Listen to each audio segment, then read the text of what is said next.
All right, everybody. Still Tuesday, September 24th, 2019. Yeah, don't look so shocked at that board. We're going to talk about that in just a second. So let's cover today's action in the market. Stocks got hit across the board for a myriad of reasons. I think that the truth behind what's really happening in our economy, again, we got more bad economic news today. It just doesn't stop. It's becoming evident that the lie is a lie. And the narrative of a booming economy is nothing more than a narrative that is being maintained to fist feed throngs of sheep who are following along like I have no idea. But anyway, I want to talk about a few things here, and I want your opinion on what's happening. So the question is, and we'll start off with this, is this really a booming economy, or are we actually in a full-blown crisis? Now, what do we know is going on right now? The Federal Reserve is engaged in a repo mechanism, at least 75 billion per day, and this will continue until the 10th of next month. Again, at least. It could be anything. Now, here we go again. The Fed is also engaging in this, at least 30 billion per day in longer term purchases. Again, there's no cap. So let me ask you, just with that alone, if we were really in a booming economy, if things were firing on all cylinders like we are being told they are, would this be going on right now? Would we be hearing calls for rate cuts, 0 and even less than 0, the president's own words? Would we be hearing calls for dollar intervention? Would we be getting, because we are right now, quantitative easing, something our president asked for months ago?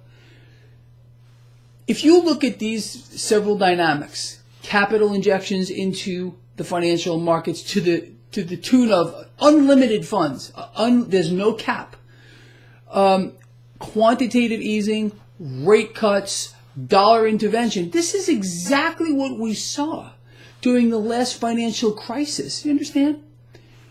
We are still in a full-blown crisis. The only thing that's keeping us alive is the expansion of debt on an unimaginable scale. That's where we are at right now. How many of you realize, and again, I'm not picking on the president, do your own research, that President Trump has pulled more cash out of the future in a faster period of time than Barack Obama? I bet most of you don't know that. Most of you are going to say, oh, well, Barack Obama doubled the debt. Well, President Trump is on track to double the debt and then some. Again, don't take my word for it. Don't be offended or hurt or run to your safe place. Instead of doing that, why don't you do your own research about it, and then maybe you'll get on the right side of this equation here. If anyone believes that we are in some type of an economic boom right now, you really honestly have no clue at all about what's going on around you. Again, let me ask you straight out. Would we be getting capital injections into the financial sector to the tune of unlimited funds? Would we be getting calls for rate cuts and possibly even going negative? Would we be getting calls for dollar intervention, the president's own words? Would we be getting calls for quantitative easing if this were booming right now? This is a dead man walking our economy. And if it were not for the direct intervention of the Federal Reserve, we would today, right now, as you are looking at me, be in a Great Depression. That's where we are going. In fact, it's going to be the greatest depression ever known to man. And just going back to the market real quick, the spread right now between the 2 and the 10 is 2.5 basis points. We could be inverted tomorrow again, and it's the bond market. Despite, I want you to think about this.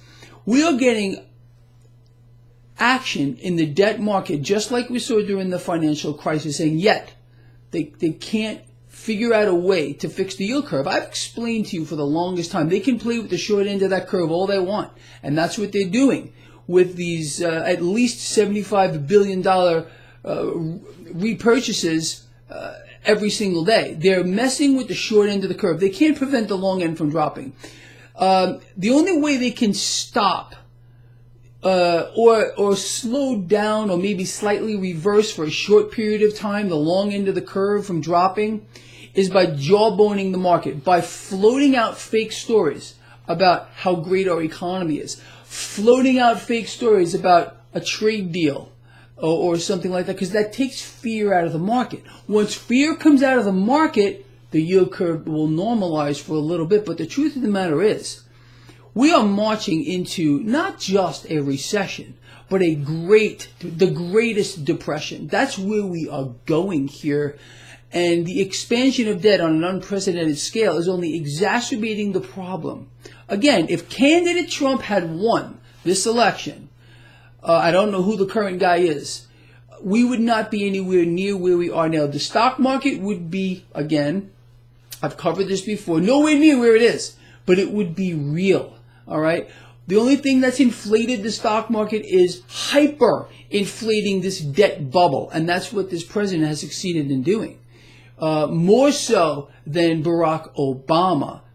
Again, don't go cry. Don't go run off to your safe space. Do your own research on this. Look, and it's not just the president. Every single president in the modern times here must outspend the last guy. Why? It's a very simple concept for those of you that are having your feelings hurt. It's very simple, and I want you to pay attention so maybe your feelings won't be so hurt. I've explained to you since time immemorial that we have a debt-based economic model, which means debt must be borrowed into existence in greater and greater amounts just to sustain where we are. If we just borrow the same, let's say President Trump were to say, okay, I'm going to borrow the same as the last guy, we melt down. Can't happen. This is why we have a trade deficit, fiscal deficits that continue to explode. Does that make any sense to you at all? Why do we have uncontrolled spending? Why does the Federal Reserve now have a blank check to do unlimited purchases? Okay, not just the repo, but now these $30 billion a day. Unlimited. There's no top end. At least $30 billion. It could be $1 trillion. I mean, there's no cap. So this is where we are.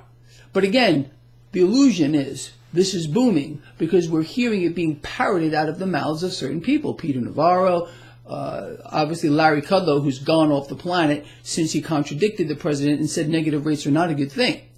Larry, where are you? Did they make you commit suicide or something? I mean, where are you?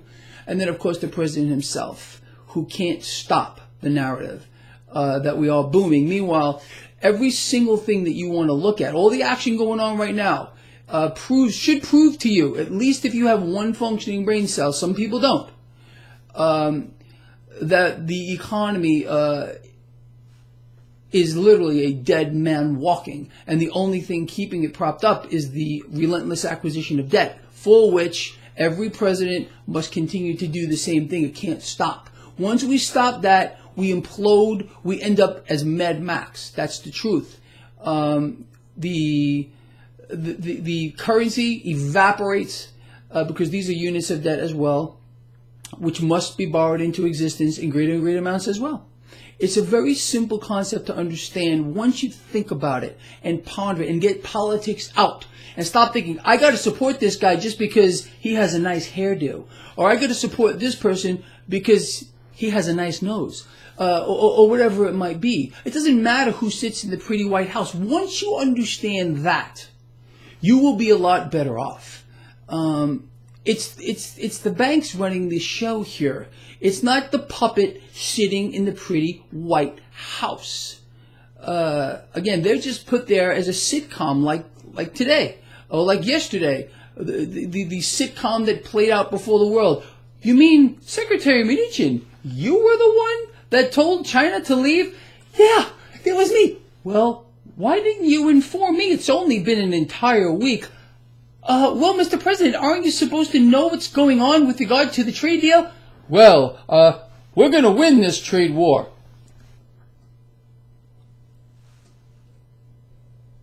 You can't make it up. You can't do it if you freaking tried, but this is what's going on here.